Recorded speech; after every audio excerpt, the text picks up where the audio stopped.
I seem to have one of those situations again. Two dollies lined up for the same evening. Oh. Why, does this have to do with Diane, Carlin, and the postman thing? Yeah. I knew women looked like this. I knew it. Here's something nobody told us while we were watching. The 1980s was the decade that accidentally documented a mental health crisis on primetime television and called it entertainment. We laughed at men who were drowning. We made them into action figures. We watched every week, and we had absolutely no idea what we were seeing. These are 10 of them. Most of us watched these shows as children or teenagers. We weren't watching them as case studies. We were watching them because they were funny, and because the people in them felt like people we knew. Some of them were people we were. This is not a listicle. This is a closer look at what the cameras caught when no one was looking for it. Number 10, Willie Tanner from ALF. Everybody remembers ALF. The crash landing, the wisecracks, the cat jokes, the feeling that one loud little alien could turn a quiet suburban house into a weekly emergency. And yeah, ALF is the show. But go back and actually watch Willie Tanner for a while. That man is not simply tired. He has a full family, a demanding job as a social worker, nosy neighbors one thin wall away, and one enormous secret living in his house that could detonate all of their lives if it slips out for 5 seconds. And what does Willie do with that every single week? He clenches, he braces, he manages and contains and scans the room and never, not once, fully exhales. The show plays it like classic sitcom dad frustration. But watch how he moves through his own house like a man permanently waiting for the next thing to go wrong. That maps a lot closer to chronic anxiety and hypervigilance than plain old stress. ALF ran for 4 seasons. That's 4 years of Willie Tanner white-knuckling his own living room. Most anxiety disorders are clinically diagnosed after far less sustained pressure than that. ALF got the freedom, the mess, the big personality, all the laughs. Willie got the cortisol. He needed 1 calm weekend and about 6 months of uninterrupted sleep. Number 9, Mike Seaver from Growing Pains. Mike Seaver looked like every 80s show's dream chaos son. Handsome, funny, impossible to pin down. Always one smirk away from dodging the thing that should have caught him. The show absolutely loves him for it. But pay close attention to how hard he works to stay at the center of the room. Mike doesn't just like attention. He needs it the way other people need air. The school trouble, the schemes, the charm turned up full volume even inside his own living room. That whole rhythm of skating by on personality starts feeling less like rebellion and more like a kid who genuinely doesn't trust quieter versions of himself to be enough. And here's what makes it land so hard. His father is a psychiatrist who works from home. Jason Seaver spends all day helping people talk through exactly this kind of thing, while Mike Tapp dances over his own feelings 6 feet away.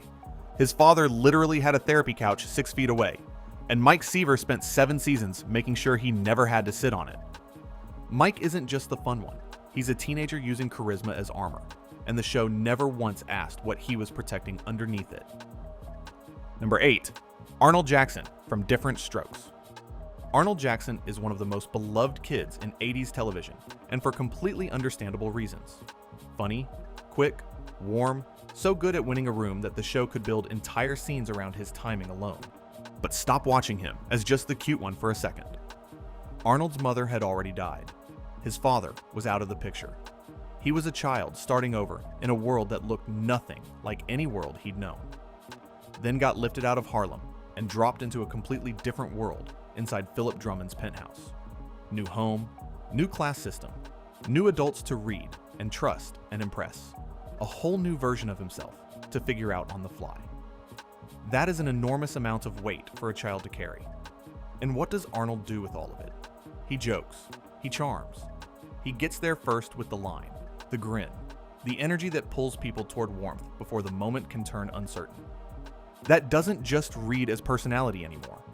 It reads like adaptation. It reads like a kid who learned very early that likability was the safest thing he could offer. The show called that adorable. Watching now, it looks a lot more like a survival skill. He wasn't just making people laugh.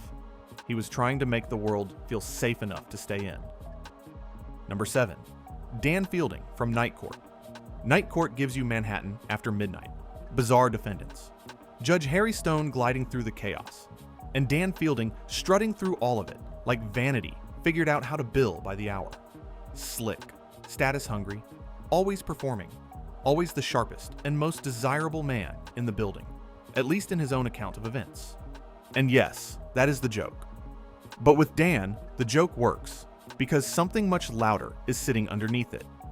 He is not just confident, he is compulsively performing confidence.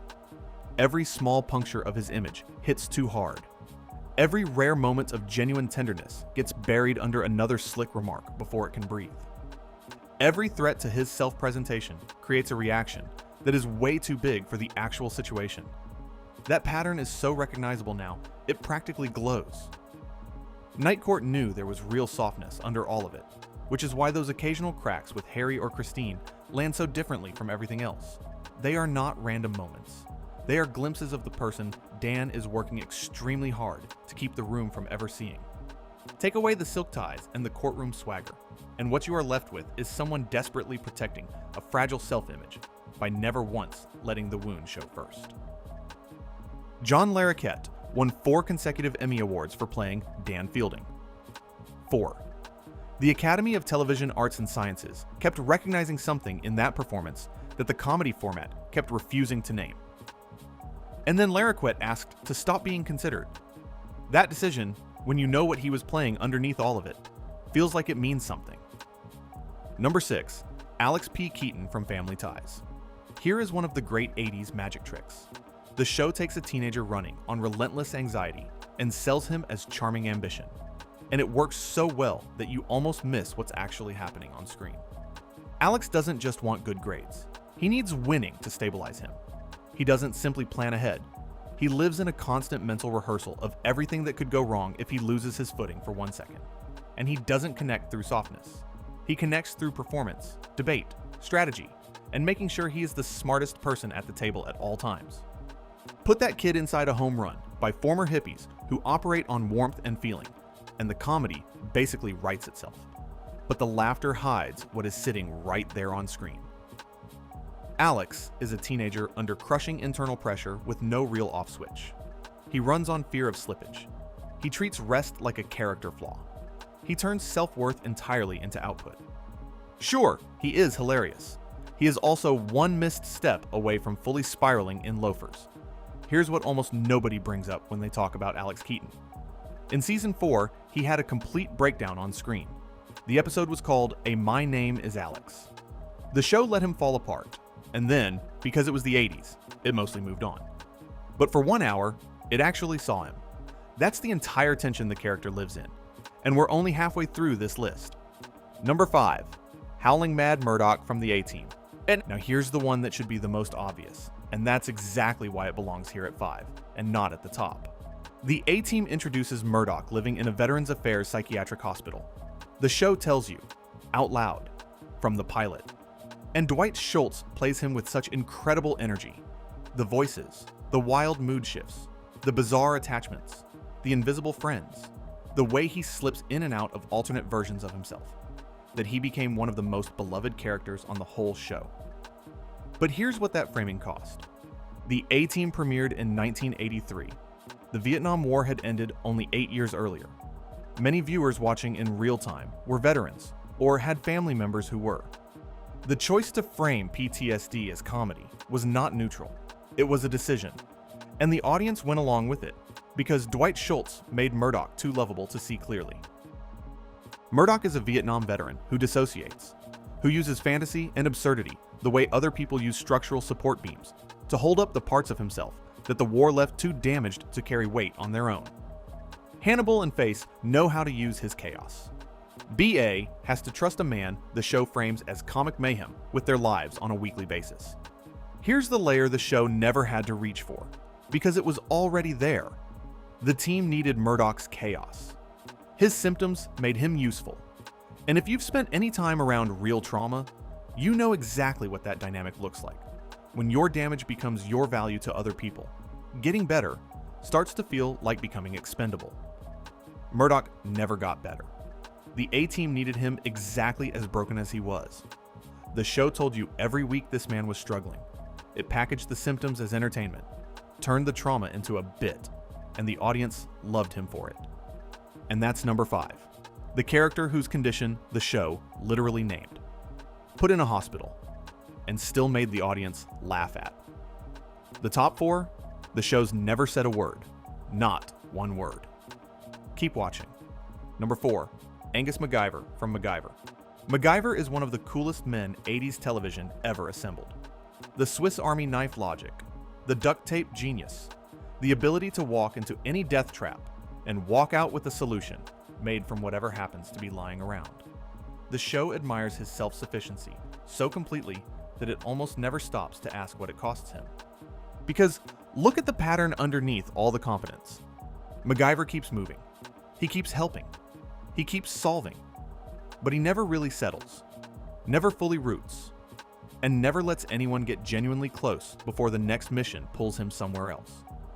Even his refusal to carry a gun, which the show frames as elegant moral principle, comes straight out of childhood trauma. That early lesson about how fast violence and loss can fuse together in one moment. Suddenly, the whole character looks different.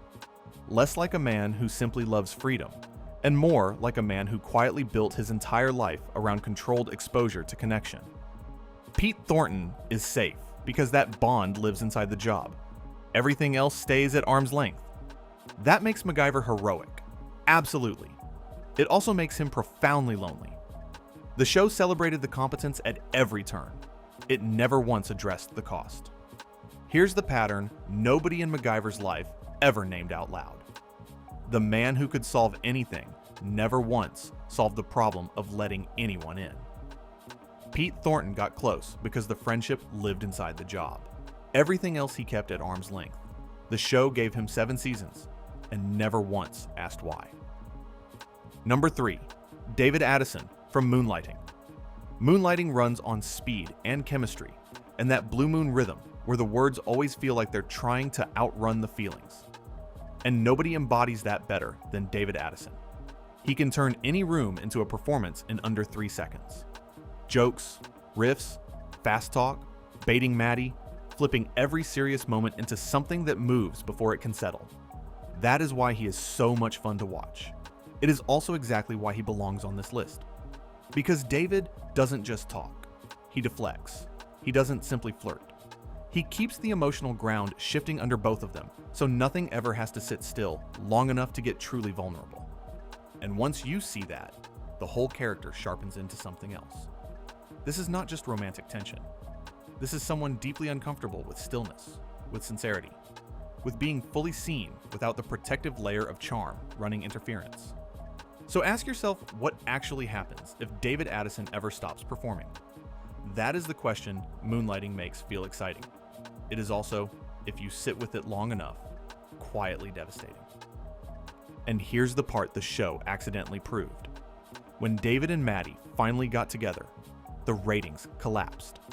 Because when the performance stopped being necessary, neither character knew who they were.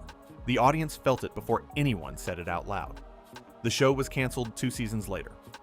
Number 2, Sam Malone from Cheers.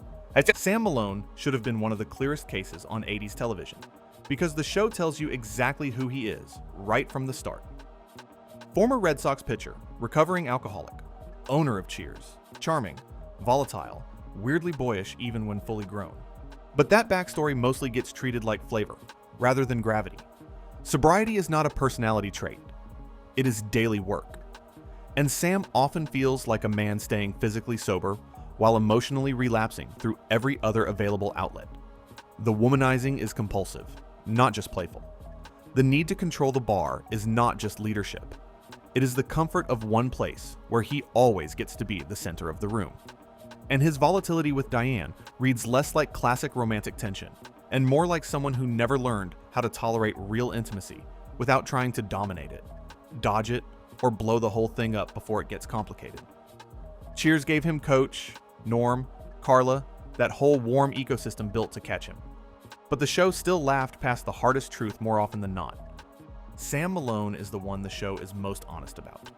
His addiction is in the text. it's the premise. And yet watch any season carefully and you realize the show treats sobriety as a costume Sam wears, not a practice he maintains. He bought a bar. He put himself in the most dangerous possible environment every single day. The show thought that was charming. It was also the whole story. And there's still one more to go. Sam Malone is a man in recovery who never really stopped looking for the next fix. He just kept changing what the fix looked like. Number 1. Al Bundy from Married with Children.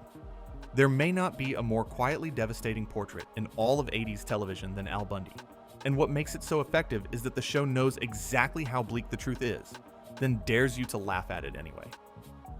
This man sells women's shoes. He drags himself home. He collapses onto that couch and stares into nothing. And he has built his entire identity around one moment that is now decades behind him. 4 touchdowns in a single game at Polk High, back when the future still felt open and his. That is not a running gag. That is a full emotional collapse that fossilized into routine. Al doesn't just dislike his life. He seems absent from it. The sarcasm is his shelter, because resentment is easier to maintain than desire. He never feels like a man having one bad year. He feels like someone whose sense of self snapped a long time ago and rebuilt entirely around bitterness, memory, and inertia. That dead stare is funny. It is also one of the most accurate portraits of depression 80s television ever put on screen. Here's the context that changes everything. Married with Children launched on the Fox network in 1987. It was explicitly designed as the anti-Cosby Show, the sitcom family that doesn't pretend. Which means Al Bundy's depression wasn't an accident. It was the statement. The show just made sure you laughed hard enough not to ask the next question. I want to know which one you couldn't shake. Not just the obvious answer, the one that surprised you. The character where you went back and watched an episode and realized you'd missed something the first time around. Drop it below. I read every one. If this is the kind of thing you want more of, shows that meant something, looked at closely, subscribe. There's a lot more where this came from.